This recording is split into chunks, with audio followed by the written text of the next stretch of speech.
I received what I consider a clarion call for help from the persons who are here from Ukraine. I received this email, and in the email there was a hue and cry for support, and one of the forms of support mentioned has to do with hardware, ammunition, and fuel. Ukraine is on the front line of democracy. Ukraine is a country in peril and in need of help from the world. We cannot stand by and allow our neighbors, our friends in Ukraine, to find themselves stranded without the help that they need in a time of great peril. As a member of the Congress of the United States of America with a voice and a vote, I plan to use my voice and my vote to do what I can to be of assistance to Ukraine in this time of need. I do not believe that if you leave the world alone, the world will leave you alone. This is clearly demonstrated with what has been done to Ukraine. Mr. Putin and the military in Russia has assaulted Ukraine, invaded the country, invaded a country that seeks democracy, a country that seeks self-sufficiency, a country that was moving in a direction that I consider very positive in trying to make sure that it had a proper place in the countries of the world. And unfortunately, their neighbor has a different sense of what Ukraine should be all about. I don't share that vision.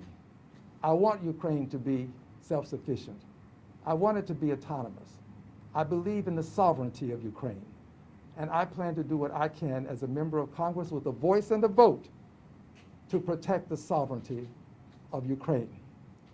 To this end, I am sending a letter to the President of the United States of America, whom I have great faith and confidence in. I'm sending a letter to the President because I want the President to do more. I want our country to do more to help with the ammunition, the fuel, and the portable hardware that they need. I have, in my conversations with the Consul General, been told that the people of Ukraine are going to defend themselves, but they want a means by which they can defend themselves. They are providing the people to fight. They need the support that people who are fighting would have by way of armaments. So I'm going to encourage in my letter that Ukraine receive more support for the military weaponry that they need, not the personnel, but for weapons that they will need. We have already sent some $650 million worth of armaments, weapons. We've helped them with the $650 million in the last year. And I think that's a good thing that we've done, but I'm praying that we can do more because I understand and all the world can see the need for Ukraine to get additional help. I close with this. Ukraine is on the front line of democracy. Dr. King said, injustice anywhere is a threat to justice everywhere. Ukraine is that place that represents the threat to justice everywhere if we allow the Russian military to succeed. There is no way to prognosticate where this will end if we allow success with the Russian military in Ukraine. Therefore, we have to step up now and do what we can, especially given that Ukraine at one time was a nuclear power, especially given that Ukraine surrendered its nuclear weapons pursuant to the 1994 Budapest Memorandum. Ukraine was promised protection. We have to keep our promise. We have to stand by the words that we accorded Ukraine in exchange for Ukraine surrendering its nuclear weapons. I am a person who would like to see a nuclear-free world. And because I want to live in a nuclear-free world, I applaud Ukraine for what they did. And I want to be able to applaud the nations that promise to support Ukraine in a time of need such as this. I want to be able to applaud us for what we will do to help Ukraine through this time of great peril, when not only are buildings at risk of being destroyed, and they are, not only when the country can find itself with its economy ravished, and it's likely to be done, likely to be literally obliterated, the economy of Ukraine, but also at a time when the lives of women, men, and especially babies are at risk. Babies ought not find themselves waking up one morning with missiles and bombs landing in their yards. We have to do all that we can to stop this. And I'm going to make that appeal to the President. I have the letter that I will be sending to the President in my hand. I will not read it now, perhaps later. I won't read it now because I think the President should read it before I present it to the press. But at a later time, we'll make known what's in it by reading it to you if it becomes necessary. But I assure you that we are asking for the additional assistance that Ukraine has requested. I'm asking and joining them with the request. With this said, I'm now going to yield to the Consul General, and thereafter we will hear from the President of the Ukrainian Club. Mr. Consul General. Thank you. Thank you so much. I'm very grateful to be here together with Congressman Green, and we really appreciate the support that he is willing to provide to Ukraine. Because as he rightly said in his words, Ukraine is fighting for democracy. Ukraine is fighting for its independence and its sovereignty. Ukraine did not provoke its aggression. Ukraine does not have to pay a huge price for defending democracy in Europe. I think all of the Ukrainians deserve support of a free, loving nations like United States and countries in Europe. The war in my country is ongoing for 8 years already. Russia attacked Ukraine in 2014 by attempted annexation of Crimea and occupation of eastern parts of Ukraine. This year, they just took it to the new level, attacking the whole country in multiple locations. And as Congressman said, kids, families, they wake up to the explosions in the residential areas in the capital and in many other cities around the country. People wake up to explosions, to bombs, and even in the capital, some rural buildings are already destroyed. People can see tanks moving towards the capital. So we're living in the 21st century now, but it looks like we feel ourselves like living in the 20th century when some of the powers in Europe could decide that they could take some other country by force. I think we should not allow such things happen again. As the Congressman rightly said, we are fighting for ourselves, and we can defend ourselves, but we need all the support that we can get to defend ourselves. And for that, we need, of course, more weapons, fuel, equipment for our military. We also need tougher sanctions against the aggressor. We have to disconnect Russia from the global world so they can feel the pain for the aggression. We also need financial assistance to support Ukraine's economy that is being challenged by the aggression, and it's difficult to fight and to do business at the same time. That's why at this time we need financial support as well. But also people of Ukraine, they need humanitarian assistance because we already have more than 200 people dead, among them also children, elderly people. And as we speak, the aggression is ongoing, and the Russian forces are moving to the bigger cities and to the capital. That's why we really would appreciate any assistance that we can get. We appreciate the United States support. United States is a security and strategic ally of Ukraine. But at this time, I think every further effort should be done to support my country in defending its freedom, democracy, sovereignty, and independence. God bless United States and God bless Ukraine. Thank you. Thank you. Congressman Green, thank you very much for inviting us here today to express our concerns. I am president of the Ukrainian American Cultural Club here in Houston. I get calls by the hour from members, from people in the community, from Ukrainians, saying that they're getting calls from people back home saying that they're ready to fight, they're ready to take arms. Even the military does not have enough ammunition, weapons, and fuel. This is what we're asking for today. We're asking for a Berlin-style airlift of equipment today, tonight, not tomorrow, not a week from now, of equipment. People are still trying to defend their homes. That's what we're asking for. Some members, I have very good friends in Kherson. They are fleeing from their home because the Russians are coming from Crimea. They cannot, they've worked there all their life. They're young, they're people in their 40s. They only know a free Ukraine. So that's what we're asking for. Thank you very much for this opportunity to speak with you and meet with you today. Thank you for your support. We very much appreciate it. We appreciate you and thank you as well. Thank you. There was a mention of financial support and humanitarian aid.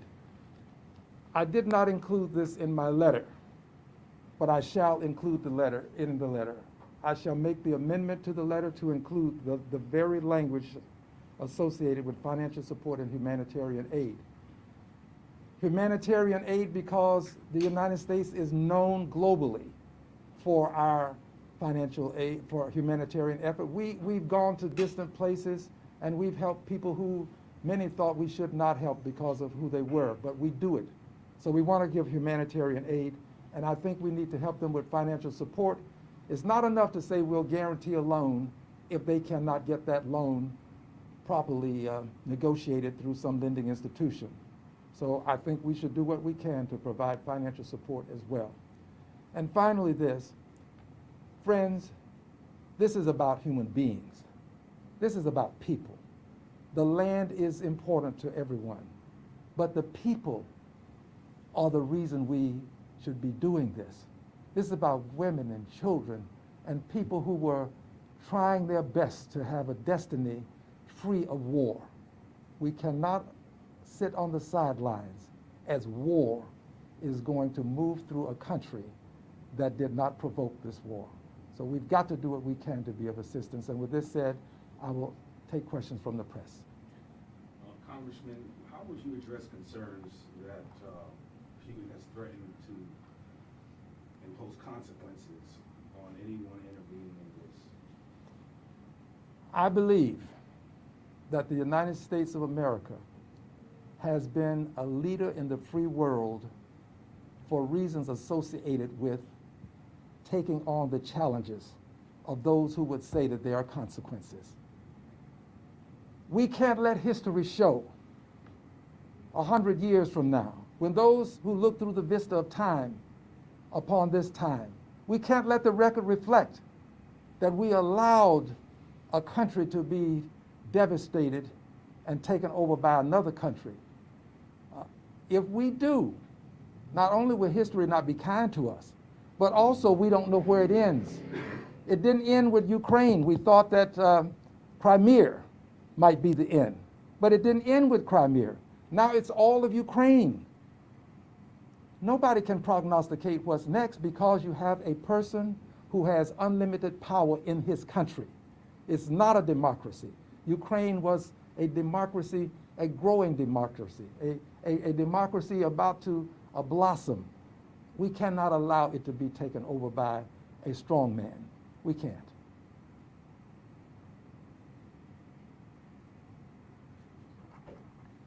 Can you also spell your names, please? I'll give you a card. Okay. Thank you. I have your card. I'll give you a Yes, card. sir, please. Okay. Well, I'm gonna say one more thing if there are no more questions, and then we're going to retire to continue our dialogue. I'm gonna say one more thing. I want my diction to be superb on this, but I don't know how to make it superb. Our country is at risk because we have had a would-be dictator in the chief executive office. And if this dictator in Russia succeeds, there are going to be people who are going to say, we want a strong man in office. That would be the wrong thing for us to conclude. That would be the wrong thing for us to conclude. We've got to protect democracy here by showing people that democratic governments can respond to a crisis and can be of aid and assistance to people who are in peril in distant places. Democracy here succeeds when we show that it can be of an aid to people in distant places who are in need of help. Remember, the notion that if you leave the world alone, the world will leave you alone is just not true. That is false. The world has a way of finding its way to your doorstep, and we must make sure that when it does, we are prepared to continue to provide aid and comfort for those who need it. We plan to, I believe, provide aid and comfort and the help that Ukraine needs during this time of crisis. I thank you one and all. Oh, we have one more question. You said that the Ukrainians need financial support. Yes. And humanitarian assistance. Yes. Is there anything we can do here in Houston? Well, I have, in times past, whenever we've had a crisis, we have seen persons step up with humanitarian aid by way of the necessities of life, to get those necessities of life to people who need them. In a war-torn country, however, it's a little bit more difficult than a country that's been hit by a hurricane or a country that has had an earthquake. It's a bit more difficult. But as we progress and as we find the need and we find the means by which we can satiate that need, we will keep the public informed.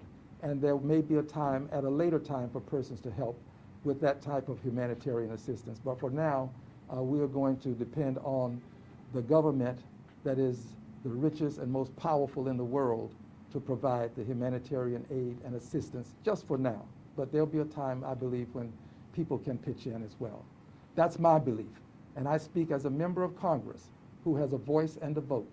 And I'm going to represent the people not only in my district, but in this country with my voice and my vote. Thank you. Question for the Consul General. Yes. You asked for more sanctions. Yes, I don't know that's if true. you've heard in the last hour or so, Putin and Lavrov, and EU and US have now frozen their assets. What more sanctions are you looking for? We very much welcome the move that was done by the White House, by this administration, but also by our allies in Europe.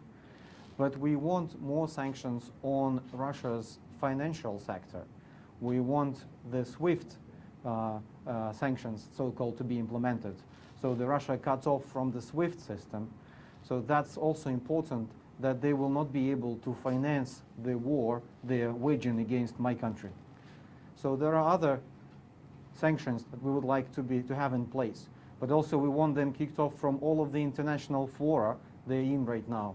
So they will not feel themselves comfortable waging a war and still pretending to be a normal country. Thank you. Thank you. Do you feel it's got to be difficult being half a world away and trying to get help for your country? Well, it is not difficult. Difficult, it is fighting right now the Russia's aggression. We're trying our best here, the old diplomatic front that we have globally. We're trying our best to first tell the truth about what's happening in my country, and then ask assistance and what's really needed to Ukraine right now. So our job is not that hard as fighting the actual war. So, but we here feel ourselves very welcome in Texas, in Houston, and we really appreciate the support of the community that we receive. Thank you. And I would add this. It may be difficult for citizens to do it, for people to do it, but it's not going to be that difficult for the United States of America as a government to do it. This government has the best planes, the best ships, the best strategists, and we can get that help, that aid into the people that need it in Ukraine. So the appeal now is for the government to take action. There will be a time at a later time when citizens can take action. And I want citizens to be prepared to help. But now is the time for our government to step up to the plate. Remember, Ukraine had an agreement with a promise. We have to honor the promise. They surrendered their nuclear weapons. We ought to honor our commitment to provide them with protection in a time of need such as this. And they're asking for armaments. They didn't ask that we send in the military. They want the things that they can use to fight for themselves and fend for themselves. And we should help them with these things that they need. That's going to be my appeal to the president. I'll be back in Washington on Monday, and I'll be making that appeal today, but I'll make it again on Monday. Absolutely. Thank you, sir. Thank you. Thank you very much. Thank you very much.